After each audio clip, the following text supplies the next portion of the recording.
नमस्कार। मैं डॉक्टर आशीष कुमार जैन, शिक्षाचार्य, संस्कृत विभाग, एकलव्य विश्वविद्यालय दमोह, मध्य प्रदेश। आज की इस कक्षा में, वीडियो में और लेक्चर में हम भाषा विज्ञान का अन्य विषयों के साथ में क्या क्या संबंध है और क्या क्या उपयोगिता है भाषा विज्ञान की, विषयों के साथ क्या तादात्म्य संबंध बैठता है, इस विषय में इस विषय में हम आपसे चर्चा करेंगे। तो इस प्रकार से हम देख रहे हैं कि जो भाषा विज्ञान है, उस भाषा विज्ञान के विषय में जो व्याकरण है, सामान्य भाषा में व्याकरण का अर्थ जो है विवेचन करना, विवेचना। व्याकरण की उत्पत्ति व्याक्रियन्ते विविच्यन्ते शब्दाः प्रकृति प्रत्ययो वा एन तद व्याकरणम से हुई है। भाषा विज्ञान और व्याकरण में कुछ समानताओं के साथ साथ कुछ अंतर भी है। दोनों का ही भाषा के अध्ययन से घनिष्ठ संबंध है। दोनों भाषा के सूक्ष्माति सूक्ष्म अंश का भी प्रतिपादन करते हैं। भाषा में कहाँ पर कैसा प्रयोग होना चाहिए, प्रयोग शुद्ध है या अशुद्ध, इस बात का निर्धारण व्याकरण करता है। भाषा विज्ञान केवल इस बात को जानना चाहता है कि कब कहाँ पर कैसा प्रयोग होता है। ये सबसे पहला संबंध हम आपको बता रहे हैं भाषा विज्ञान का और व्याकरण। समानताएं होने के बाद भी दोनों में कुछ अंतर है। भाषा विज्ञान का क्षेत्र व्यापक है, वह व्याकरण का क्षेत्र सीमित है। व्याकरण का संबंध केवल एक भाषा से होता है। इसके विपरीत भाषा विज्ञान का संबंध अनेक भाषाओं से होता है। मैंने आपको पिछली कक्षा में और पिछले वीडियो में एक बात बताई थी कि भाषा विज्ञान जो है, क्योंकि हम उनके अध्ययन की पद्धति को जान रहे थे, ध्वनि विज्ञान को, पद विज्ञान को जान रहे थे, और जो सामान्य भाषा विज्ञान की उनके प्रकारों की बात कर रहे थे कि जो भाषा विज्ञान के अध्ययन के जो प्रकार हैं वो सामान्य है, सामान्य भाषा विज्ञान, वर्णनात्मक भाषा विज्ञान और ऐतिहासिक भाषा विज्ञान, तुलनात्मक भाषा विज्ञान, सैद्धांतिक भाषा विज्ञान।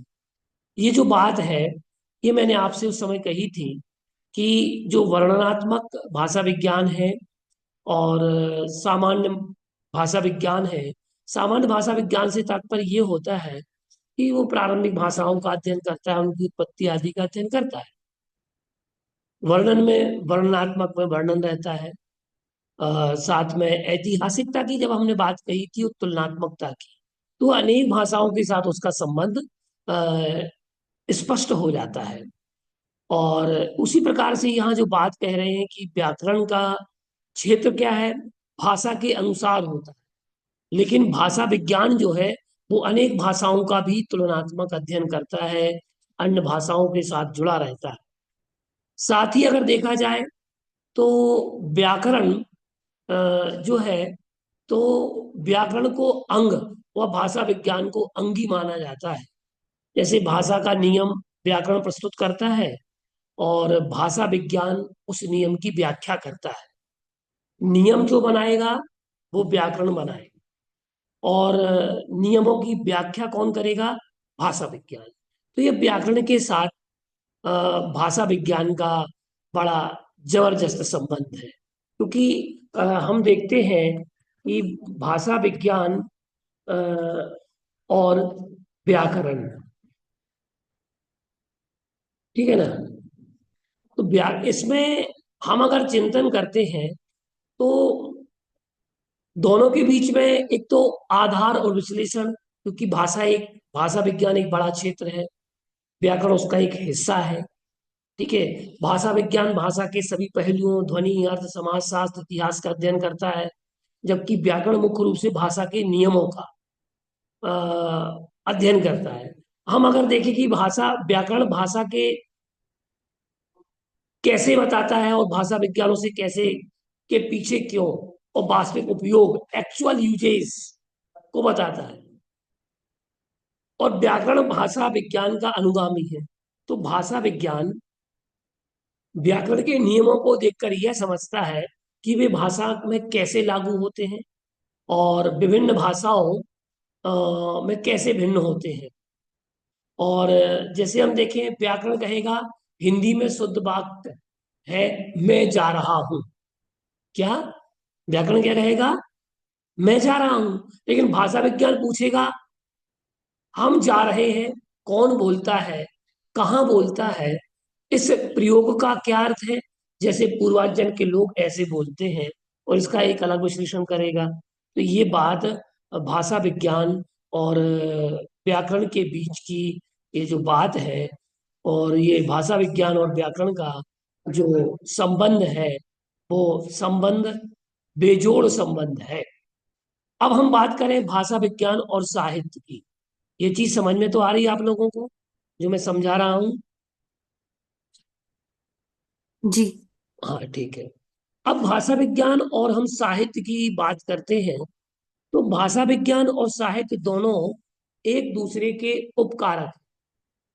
और भाषा विज्ञान के प्रमुख दो अंग तुलनात्मक और ऐतिहासिक भाषा विज्ञान पूर्ण रूपेण साहित्य पर निर्भर है। यदि देखा जाए तो भाषा विज्ञान की उत्पत्ति अ, संस्कृत, प्राकृत, ग्रीक, लैटिन आदि भाषाओं के अध्ययन के फलस्वरूप हुई। भाषा विज्ञान एक विज्ञान व साहित्य कला है। जिस प्रकार भाषा विज्ञान का संबंध मस्तिष्क से है, उसी प्रकार साहित्य का हृदय से है। अब आप देखिएगा, भाषा विज्ञान मस्तिष्क की बात करेगा, लेकिन साहित्य हृदय की बात करेगा। क्यों? साहित्य जो है वह एक क्षेत्रीय साहित्य भी होगा, भावात्मक साहित्य, क्योंकि वियोगी होगा पहला कवि, आह से उपजा होगा गान, निकल कर आंखों से चुपचाप, वही होगी कविता अनजान।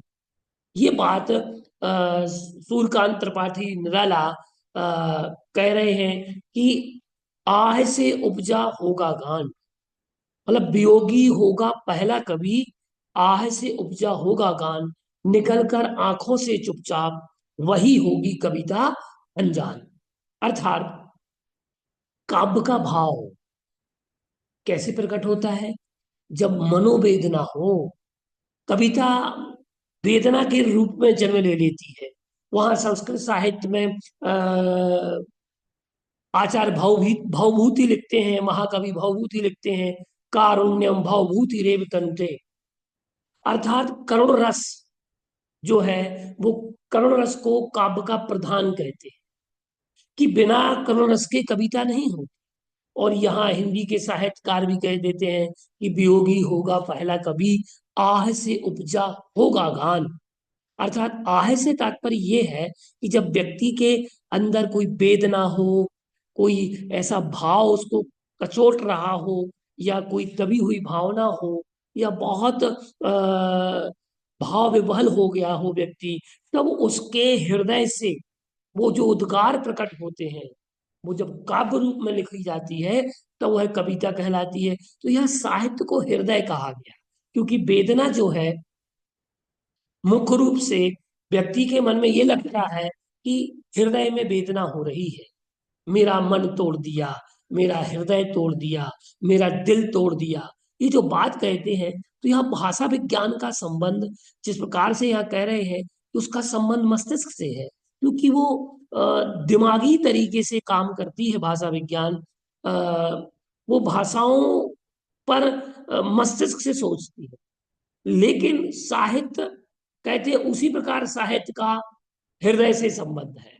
तो भाषा विज्ञान के अंतर्गत भाषाओं, बोलियों व जन समूह में प्रचलित भाषा का ही अध्ययन होता है। साहित्य में भाषाओं का संग्रह संग्रह होता है। इस प्रकार यदि देखें तो भाषा विज्ञान का क्षेत्र अत्यधिक विस्तृत है, और साहित्य में प्राचीन भाषाओं के रूपों में सुरक्षित कर अ, भाषा विज्ञान के अध्ययन संबंधी सामग्री प्रदान की जाती है। साहित्य के बिना भाषा विज्ञान का विकास संभव नहीं है। इस प्रकार भाषा विज्ञान और साहित्य एक दूसरे के सहायक हैं। ये बात समझ में आई आप लोगों को कि भाषा विज्ञान और साहित्य का क्या संबंध बैठता है। अब हम अगले क्षेत्र की बात करते हैं कि भाषा विज्ञान और मनोविज्ञान। अब बात आई मन के विज्ञान की। तो भाषा विज्ञान और मनोविज्ञान का बहुत ही घनिष्ठ संबंध है। भाषा विज्ञान के अंतर्गत भाषा का अध्ययन किया जाता है और मनोविज्ञान के अंतर्गत मन की भाषा का। भाषाएं दोनों ही हैं। एक मन के विज्ञान की बात कर रही है, तो और एक जो है वह क्या कह रही है कि एक में भाषा का अध्ययन, एक में मन की भाषा का। और भाषा विचारों या भावों को प्रकट करती है। भाव या विचारों का संबंध मन से है। जैसा हम सोचते हैं वैसा हम बोलते हैं। जो मन में आता है उसी को हम प्रकट करते हैं। हम सीधी सीधी बात करें, एक कवि हुए हैं दयानत राय जी, हिंदी के कवि हुए हैं। कितने लोगों ने नाम सुना है दयानत राय जी का नाम? सुना है। जी सर, सुना है। नाम सुना है आप लोगों ने? हाँ भैया जी, उनकी वो भी सुनी है सारी। हाँ, तो अब मिल्की देखिए, अगर वगैरह। आपने उनका कवि का नाम सुना है तो एक पंक्ति वो लिखते हैं। दस लक्षण का एक एक उन्होंने विधान लिखा है, पूजन लिखा है। उसमें कुछ पंक्तियां आई हैं। मन में हो सो वचन उचरिए, वचन होए सो तन सो करिए, करिए सरल तिहु जोग अपने, देख निर्मल आरसी, मुख करे जैसा, लखे तैसा, कपट प्रीत अंगारसी। ये बात जो कही है वही बात मैं कह रहा हूं यहाँ पर। भाषा वैज्ञानिक भी वही कह रहे हैं कि जो हम जैसा सोचते हैं वैसा ही बोलते हैं, जो मन में आता है उसको प्रकट करते हैं। तो साहित्य का और भाषा का, भाषा विज्ञान का और मनोविज्ञान का बहुत बड़ा संबंध बैठता है। वो दयानंद राय जी वही बात कह रहे हैं। 15वीं 16वीं शताब्दी, 16वीं 17वीं शताब्दी में कह रहे हैं कि मन में होशो वचन उचरिए।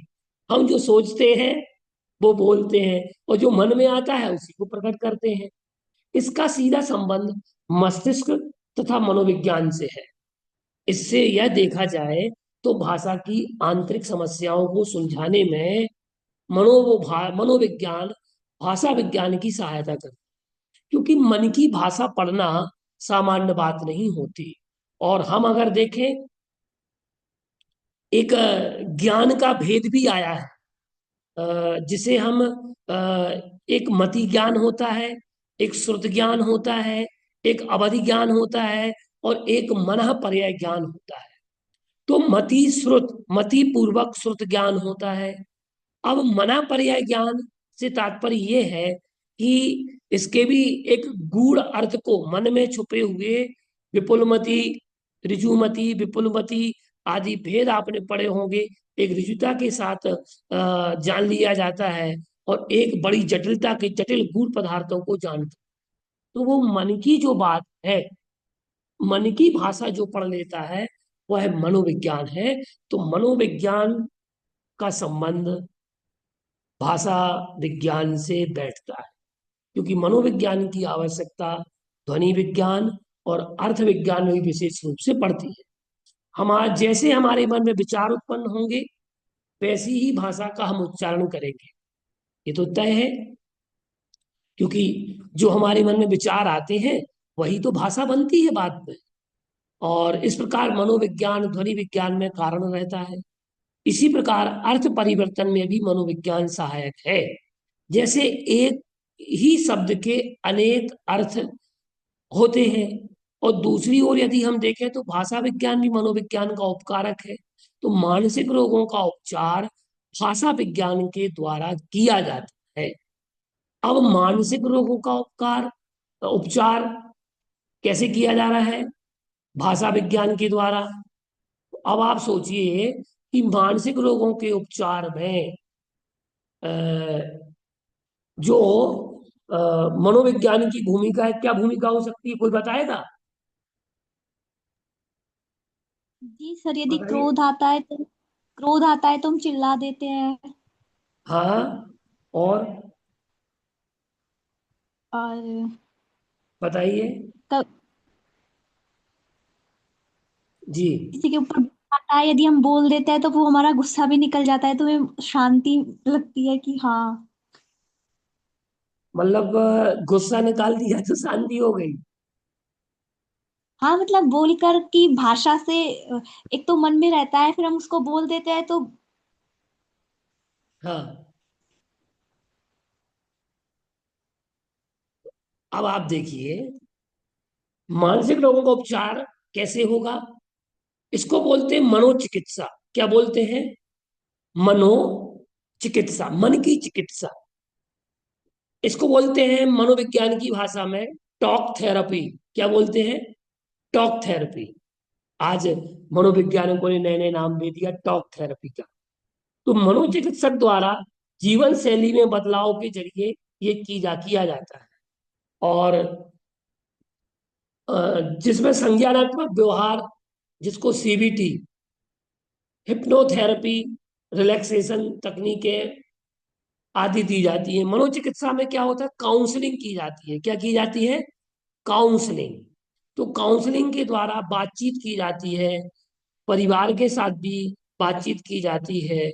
और तो ये प्रकार, इस प्रकार से वो हमारे कहना चाहिए कि मनोविज्ञान मानसिक रोगों के उपचार में बहुत उपयोगी है, क्योंकि मनोरोगी के मन की बात को वह पढ़ करके, टॉक थेरेपी करके, उसके मन में भरा हुआ कोई डर है, कोई भय है, या किसी प्रकार की कुंठा है, या डिमोशन है, या किसी प्रकार के जो उसके मोशन है उस समय के, भय के, घबराहट के, लज्जा के, वो सब क्या होते हैं?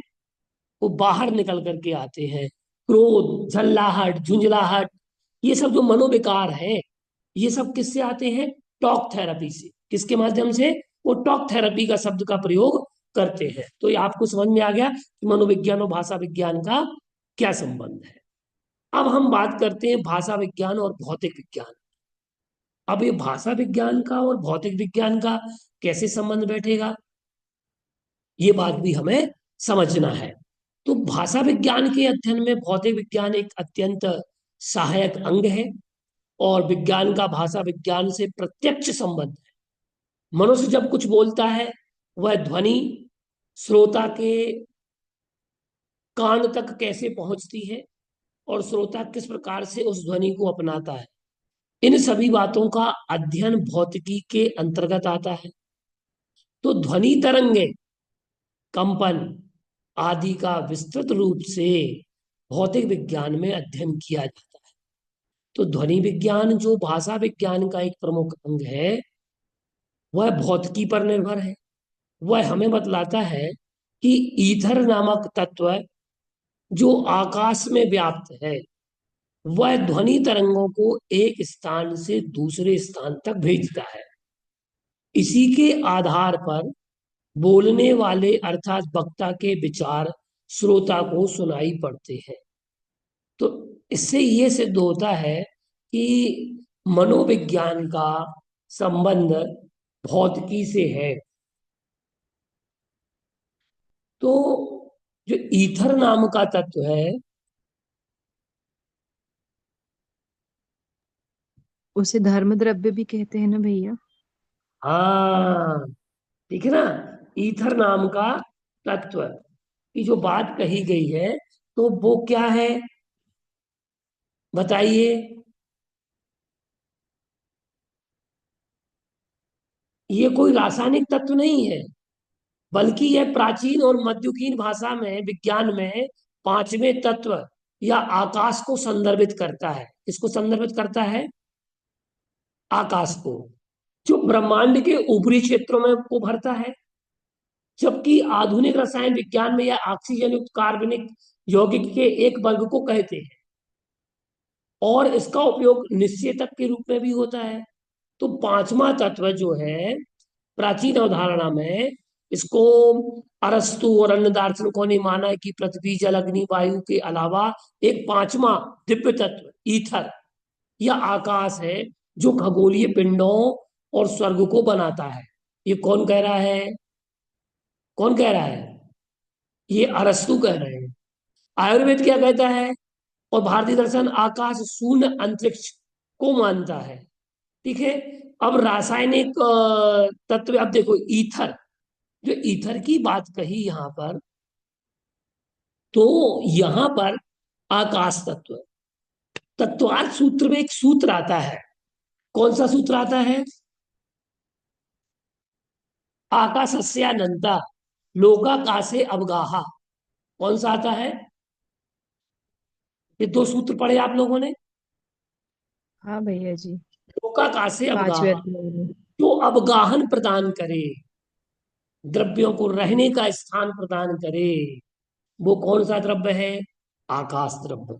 अब इसे वैज्ञानिक कब सिद्ध कर रहे हैं? ये बहुत बाद में सिद्ध कर रहे हैं। वो कह रहे हैं कि ब्रह्मांड के ऊपरी क्षेत्रों को भरता है, ठीक है ना, ऑक्सीजन युक्त कार्बनिक यौगिकों से बनता है। अरस्तु और दार्शनिक जो है, अन्य दार्शनिक पृथ्वी जल अग्नि वायु के अलावा एक पांचवा तत्व आकाश को मान रहे हैं, या इसको ईथर या आकाश कह रहे हैं। तो यहाँ जो भाषा विज्ञान की बात यहाँ की जा रही है कि वो ईथर है, वो ईथर नाम का तत्व है, वो हमारी ध्वनि तरंगों को कहाँ पहुंचाता है? कान तक। क्योंकि उनको क्योंकि कान में भी क्या है? कान का जो छिद्र है, यहाँ कौन सा तत्व है? बताएगा कोई? आकाश तत्व। आकाश तत्व है। जहां जहां रिक्त है स्थान, वहां भरने, उसको फिल करने का काम आकाश कर रहा है। कौन सा तत्व कर रहा है? आकाश तत्व। आकाश। तो वो ईथर के माध्यम से ही, क्योंकि आकाश द्रव्य ही है, ये बात मानते हैं, ये बात भाषा विज्ञान कह रहा है। अब यही बात हम जेआई की बात करें, जैन इंटेलिजेंस की बात, जैन इंटेलिजेंस की बात करें, तो जैन इंटेलिजेंस इतना महत्वपूर्ण है कि जैन दार्शनिकों ने, जैन आचार्यों ने इस बात को बहुत पहले, ईसा पूर्व द्वितीय तृतीय शताब्दी में ये बात कही थी। आचार्य कुंद कुंद ने ये बात कही थी। तो ये एक बात बताओ कि ये गजब बात आचार्यों ने कही थी, जेआई जैन इंटेलिजेंस को हम समझे कि वो इस बात को पहले कह रहे हैं, जबकि विज्ञान बहुत बाद में स्वीकार कर रहा है। मध्ययुगीन, मध्य युग में ये बात उसको समझ में आ रही है वैज्ञानिकों को। जो बात ये मान के चलिएगा, जब 1200-1300 साल, 1400 साल पहले ये बात कह दी गई, अब आप विचार करो, इतनी शताब्दियों के बाद ये बात समझ में आती है। तो भाषा वैज्ञानिकों ने ये बात सिद्ध की। इससे हमें मानना चाहिए कि ईथर नाम का कोई तत्व है। अब देखें भाषा विज्ञान और भूगोल। भाषा विज्ञान का भूगोल से भी संबंध है, घनिष्ठ संबंध है। सीमा के अनुसार भूगोल भाषाओं के निर्धारण में सहायक होता है, क्योंकि स्थान के भेद के आधार पर भाषा बदल जाती है। कुछ भाषा शास्त्रियों के अनुसार स्थानीय भौगोलिक परिस्थिति का भाषा पर प्रभाव भी पड़ता है। भौगोलिक प्रभाव के कारण ध्वनि में भी परिवर्तन आता है, जिस कारण लोगों के उच्चारण में भी अंतर पाया जाता है। और जिस प्रकार से ठंडे से दुर्गम स्थानों में रहने वालों का स्वर अस्पष्ट रहता है, और इसके विपरीत विपरीत गर्म स्थानों में उच्चारण स्वर में स्पष्टता दिखाई देती है। जबकि जो दुर्गम पर्वतीय क्षेत्रों की भाषा में परिवर्तन तेजी से ना होकर बहुत धीरे धीरे, स्लोली होता है, जबकि मैदानी क्षेत्रों की भाषाओं में परिवर्तन तीव्रता से होता है। यह भी एक भौगोलिक कारण है, क्योंकि मैदानी भागों में लोगों का संपर्क अधिक होता है, जिस कारण भाषा में परिवर्तन होता है। जबकि पर्वतीय क्षेत्रों में हम देखते हैं दूर दूर होने के कारण लोगों का संपर्क कम रहता है, और जिस कारण भाषा में परिवर्तन बहुत देर से होता है। कहते हैं कि एक बुंदेलखंडी, आप लोगों ने वो सुना होगा, कुछ एक दोहा है, मुहावरा है कि भड्डरी का है, मुझे याद नहीं आ रहा है किसने कहा है, लेकिन मैंने सुना है कि 4 कोस पर पानी बदले 8 कोस पर वाणी। क्या? 4 कोस पर वाणी पानी बदले और 8 कोस पर बाणी, मतलब 4 कोस पर हमें पानी का स्वाद बदला हुआ मिलता है और 8 कोस जाने पर हमें वाणी भाषा में अंतर दिखाई देता है। ठीक है ना। तो ये मुख्य बात है। जैसे अर्थ विचार में भी भाषा विज्ञान भी सहायता करता है। जैसे प्राचीन समय में उष्ट्र का अर्थ जंगली भैंसे से था। मैंने कल भी ये पिछले वीडियो में भी बताया था, पिछली कक्षा में भी बताया था। लेकिन उसके बाद उष्ट्र को लोगों ने ऊंट कहना प्रारंभ कर दिया। सेंधव का अर्थ नमक व घोड़ा ही क्यों हुआ। संस्कृत भाषा में कश्मीर कश्मीर का केसर अर्थ कैसे निकला। आदि बातों का समाधान करने में भूगोल ही भाषा विज्ञान की सहायता करता है। इसलिए भूगोल और भाषा विज्ञान का तादात्म्य संबंध बैठता है। बात समझ में आ रही ना आप लोगों को? मुझे उत्तर देते जाइएगा, फीडबैक। जी हाँ भैया जी। हाँ ठीक है ना। चलिए हम अगला विषय लेते हैं, भाषा विज्ञान और इतिहास। तो भाषा विज्ञान और इतिहास की जब हम बात करते हैं तो भाषा विज्ञान और इतिहास का निकटतम संबंध बैठता है। क्योंकि भाषा विज्ञान के अध्ययन में इतिहास सहायता करता है। वह इतिहास की सामग्री प्रस्तुत कर भाषा विज्ञान इतिहास की सहायता करता है। दोनों में संबंध है। कैसे? क्योंकि भाषा विज्ञान की सहायता से ही शिलालेखों का, अभिलेखों का, सिक्कों का, धातुओं की बनी लिपियों लिपियों आदि का अध्ययन किया जाता है। क्योंकि ये भाषा विज्ञान नहीं होता तो हम लिपियों का अध्ययन नहीं कर पाते। क्योंकि ये धीरे धीरे विकास हुआ ना। चाहे हम ब्राह्मी लिपि ले लें, खरोष्टी लिपि ले लें, अशोका लिपि ले लें, अथवा शारदा लिपि ले लें। जैसे श्री भूवलय में भी बहुत सारी लिपियों का वर्णन मिलता है। अगर आप लोगों ने वो ग्रंथ का नाम सुना हो, श्री भूवलय कुमुदेन्दुकृत है, आचार्य कुमुदेन्दुकृत। ये ग्रंथ आप सभी लोगों को पढ़ना चाहिए। जैन इंटेलिजेंस का सबसे बड़ा शिरोमणि ग्रंथ है श्री भूवलय। इस पर आप लोग अध्ययन अवश्य करें और उससे कई गुत्थियां सुलझाई जा सकती हैं। आज वर्तमान में जो परिस्थितियां बन रही हैं ज्ञान के अभाव में, वो ज्ञान छिपा रखा है। वो कोडिंग, डिकोडिंग, सब कुछ श्री भूवलय नामक ग्रंथ में ये कई भाषाएं, कई लिपियां उसमें छिपी हुई हैं। केवल उस सारणी में, उस चार्ट में, उन तालिकाओं में। तो उस ग्रंथ को जरूर पढ़ें। हम बात कर रहे हैं इतिहास की। राजनीतिक इतिहास हमें ये बताता है। क्योंकि देखिए जो शिलालेख हैं, अभिलेख हैं, सिक्के हैं, धातुओं की बनी हुई कुछ पर बनी हुई लिपियां हैं, तो उनका अध्ययन तो इतिहास से ही होगा ना। और इतिहास पर भाषा का अधिकार और भाषा पर इतिहास का अधिकार, संबंध तादात्म्य है, परस्पर संबंध है। तो इस बात की जानकारी भी हमें इतिहास के माध्यम से प्राप्त होती है। राजनीतिक इतिहास हमें यह बताता है कि विदेशी शब्दों का प्रचलन कहाँ से हुआ।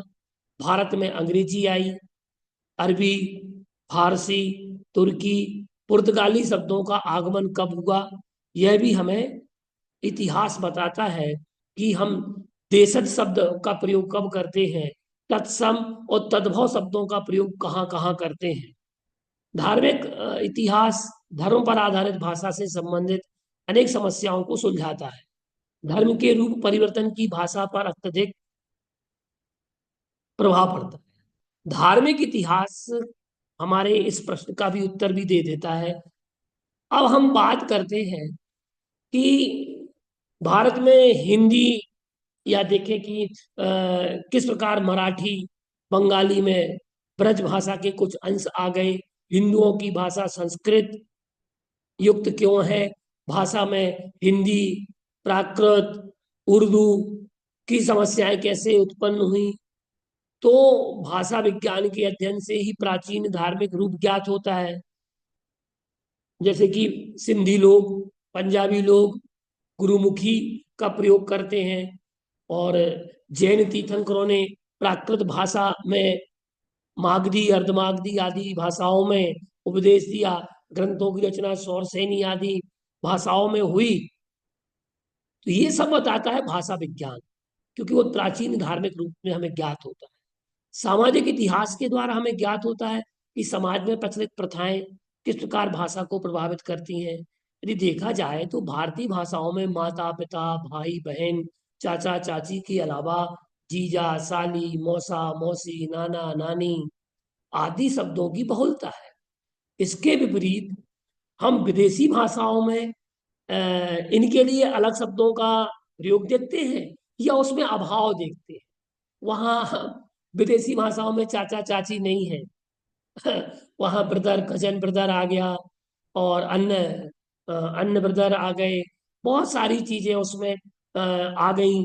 यहाँ फादर फादर शब्द का प्रयोग यहाँ अलग होता है। वहाँ पर हम जो मैडम शब्द का प्रयोग देखते हैं तो उसका अर्थ अलग है, हम सर शब्द का प्रयोग देखते हैं तो उसका अर्थ अलग है।